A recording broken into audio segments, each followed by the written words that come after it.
여러분은 지금 KBS 1라디오 최경영의 최강시사와 함께하고 계십니다. 네, 국민의힘 대선 경선 2차 컷오프가 일주일여 앞으로 다가왔습니다. 오늘 1부에서는 국민의힘 대선 경선 후보인 하태경 의원과 이야기 나눠봅니다. 안녕하세요. 예, 안녕하세요. 하태경입니다. 예, 2차 컷오프 일주일 앞으로 다가왔는데 지금 4위 싸움이 치열한데 상당히 유리한 고지를 점하고 계시는 것 같다는 인상입니다. 예, 얼굴이 굉장히 밝습니다. 1위보다 4위가 더 관심이 많아가지고요. 4번 타자도. 예. 상황은 예. 어떻게 보세요? 지금 상황은? 경선 판세는? 이제 4위, 그러니까 제가 이제 TV 토론 후에 예. 좀 상승세가 느껴지고요. 이제 지역 당원들도 4강에 하태 없으면 경선 안 본다. 아이, 너무 홍보성이다, 이거. 예. 아무튼 이제 분위기 좋아지고 있습니다. 예. 그래요? 예. 지금 당장은 이제 보수 민심 공략에 나서야 되는 상황 아닙니까? 당내 경선. 아무튼 룰이 이제 예. 당원 30이고 여론조사 70인데. 그렇죠. 예. 그래도 뭐 여론조사 비중이 높긴 하죠. 예. 높긴 한데 당원들 같은 경우도 사실 뭐 과거처럼 뭐 어디서 모여가지고 이렇게 하긴 불가능한 상황이잖아요. 그렇죠. 예. 그래서 이제 핵심은 아무튼 뭐 경선을 보니까 하태경 안 나오면 재미가 없겠다. 계속 또 강조하셔서 이슈로 바로 그냥 넘어가겠습니다. 어쨌든 경선 성공, 대선 승리를 위해서 예. 꼭 감초 같은 역할을 하고 있다. 뭐 이런 예. 평가가 많은 것 같습니다.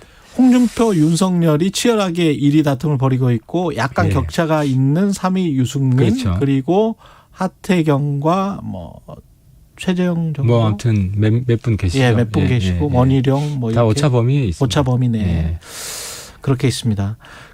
화천대유 의혹, 대장동 의혹 어떻게 불러도 좋을 것 같고요. 관련해서 이제 여러 가지 이야기가 나오고 있습니다. 예. 일단 처음에는 설계자, 몸통, 화천대유는 누구 겁니까? 뭐 이렇게 진행되면서 그렇죠. 예. 이재명 지사에게 초점이 많이 갔다가 예. 곽상도 의원 아들이 50억 원을 받으면서 예. 초점이 또 이제 국민의힘으로 그렇죠. 간 게 사실이고 올라가다가 예. 지금은 이제 유동규 압수수색 당하면서 이제 휴대폰을 던졌잖아요. 예. 그러면서 뭐가 또 있는 거 아니야? 그러면서 이제 국민들 그렇죠. 관심이 그렇게 가고 있는 그렇죠. 그런 상황인 것 같습니다. 그렇죠. 근데 아침에 보도를 보니까 유동규한테 뭐 뇌물이 갔다라는 증거가 제출됐다는 기사가 또 나오더라고요. 그래서 곽상도 뭐 저희 당에서 뭐 바로 뭐 탈당을 했지만은 예. 뭐 거기는 뭐 깃털에 불과하고 거기는 50억 원은 깃털이라고 보기에는 좀 힘들지 않습니까? 개평 정도 되죠. 그게 스토리가 어떤 스토리인지는 중요한 것 같아요. 그러니까 왜 받은 건지. 퇴직금으로 받은 건지. 알기 어려운데 예. 원래 이제 기업 영리 추구하는 분들이 보면 과거 대선 때도 보면 여야한테 나눠주잖아요. 예. 그 전에 대선 자금 사건 한 20년 뭐 이전에 옛날에 차떼기 뭐 이런 거요? 그렇죠. 근데 여당한테도 주고 야당한테도 주고 예. 이제 좀 보험 차원에서 나눠주잖아요. 예. 그러면 여당이 한 10배 되면 예. 이쪽은 뭐 한 10% 되고 그때는 근데 새누리당이 아주 강했을 때 아닙니까? 그때 그러니까 2015년. 그 당시 여야. 그러니까 예. 지금 여야가 아니라 예. 여야는 뭐 수시로 바뀌겠지만 그러니까 양쪽에 좀 보험을 다 든 게 아닌가. 양쪽에. 네, 양쪽에 보험을 다 든 게 아닌가 싶고. 분명히 그랬을 것 같습니다. 근데 이제 더 큰 구찌가 어쨌든 성남시 집권자는 당시 이재명 시장이었기 때문에 이재명 시장 쪽 사람들에게 많이 갔을 것이다. 그렇죠. 그쪽이 이제 주 로비 대상이었던 것 같고. 유동규 씨가 만약에 이제 돈을 받았다면 저도 방금 전에 이제 그런 이야기를 했는데요. 유동규와 이재명의 관계 그리고 손준성과 윤석열의 관계 이거 가지고 이제 기자들도 사실은 고민을 하고 있을 거예요. 그렇죠. 예. 이게 어느 정도로 강력한 실선과 또는 점선으로 봐야 되는가. 어떻게 보세요? 그렇죠. 근데 이제 이재명 시장은 이제 유동규 관계도 있지만은 이제 권순일 관계가 더 핵폭탄인 것 같아요. 그거는 근데 진짜 그 약간 제가 보기에는 아직까지는 음모론인데 그 시나리오를 믿으세요? 아 근데 지금 권순일은 명백히 지금 문제가 있는 게 예. 자기가 이제 대장동 화천대유가 그 이재명 사건 법적 쟁점이었거든요. 쟁점이었는데 어제 나온 우리 당 전주혜 의원이 받은 자료에 따르면은 그 판결 전후로 화천대유 대주주를 8차례 만났다는 거 아닙니까? 김만배를 만났다. 김만배를. 그러니까 화천대유가 자기 사건인데 제가 법조계 쪽 돌려보니까 이건 상상할 수 없는 거다. 자기 사건 관계자를 예. 이렇게 만나는 거는 이거는 법조 윤리, 법관으로서 윤리 위반은 명백한 것이고 그리고 변호사법을 위반했잖아요. 그렇죠. 그건 만약에 이제 권순일과 김만배의 관계는 그렇다고 쳐요. 그래서 권순일 대법관이 부적절한 행동을 했다. 근데 그 사건이 이재명 재판이잖아요.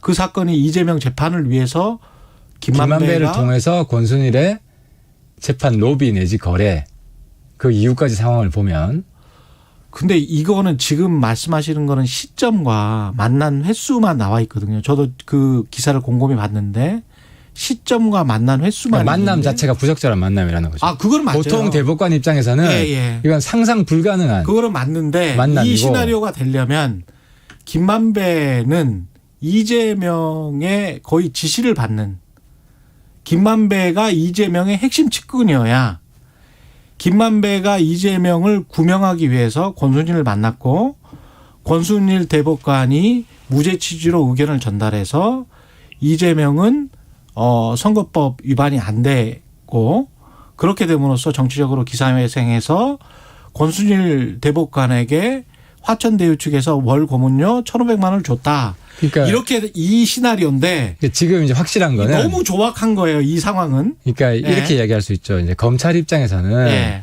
심증이 서는 거잖아요. 검찰 입장에서는 심증에서요? 그러니까 예를 들어서 예. 권순일이 입장을 바꾼단 말이에요.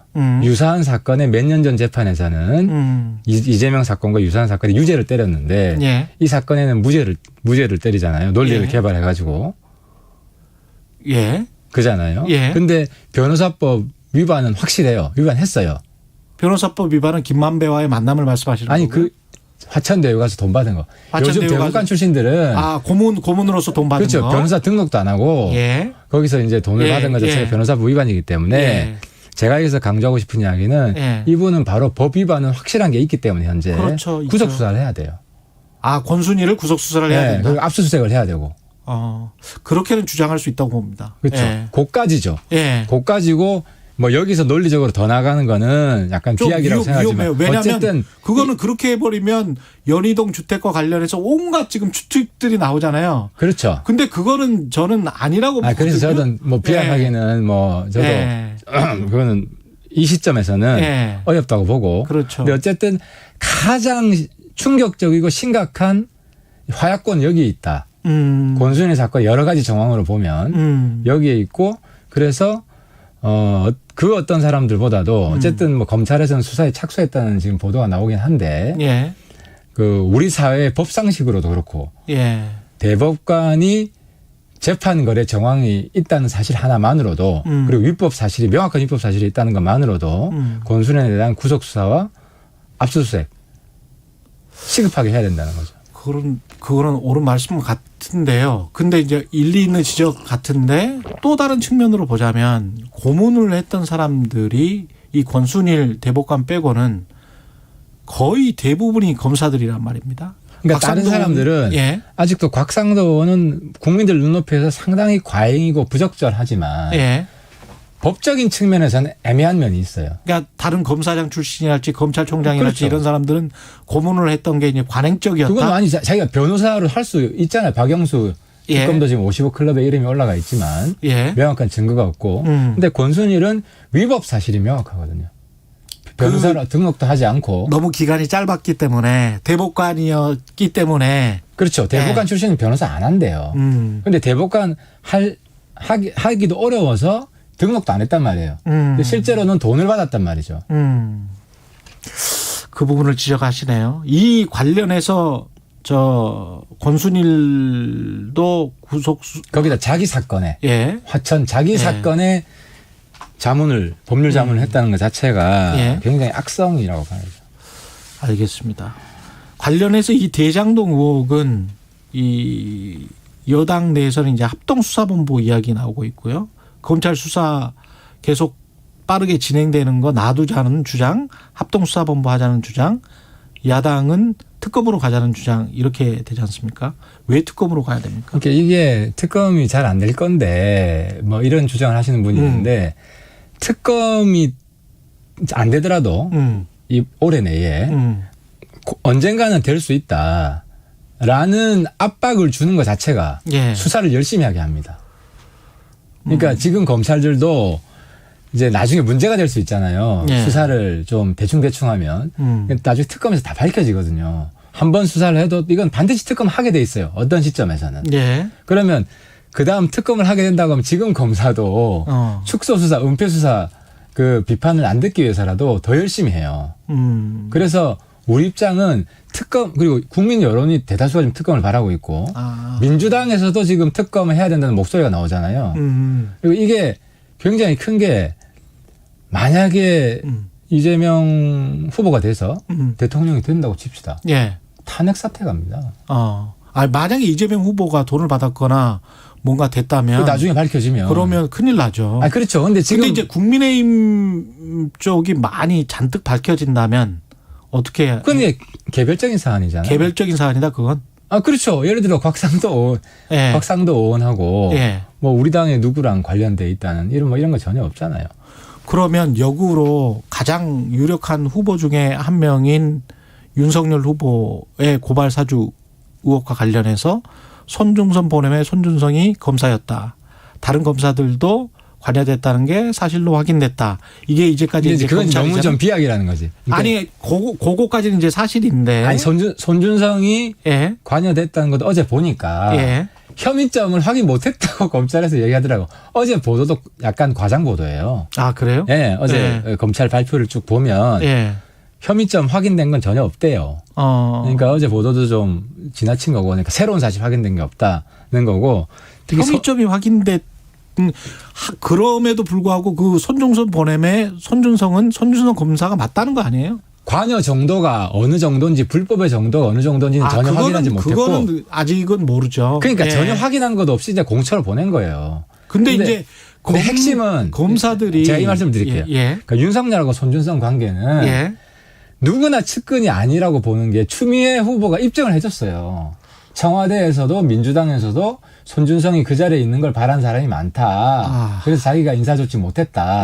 그래서 국민들이 볼 때도 이제 법 쪽에 있는 사람들은 정치권에 있는 사람들은 측근 관계가 비교적 명확하게 보이잖아요. 근데 법 쪽에 있는 사람은 그게 어렵거든요. 그러니까 추미애 후보가 보증서 줬는데 이미 윤석열 도움이 해줬는데 그거는 민주당에서 우기더라도 그럴까요? 우기는 것에 그칠 것이다. 왜냐하면 손준성 검사 같은 경우는 그 전에 또 이른바 이제 윤석열 구명을 위해서 이 서명도 하고 그랬던 분 아닙니까? 그때는 다 했죠.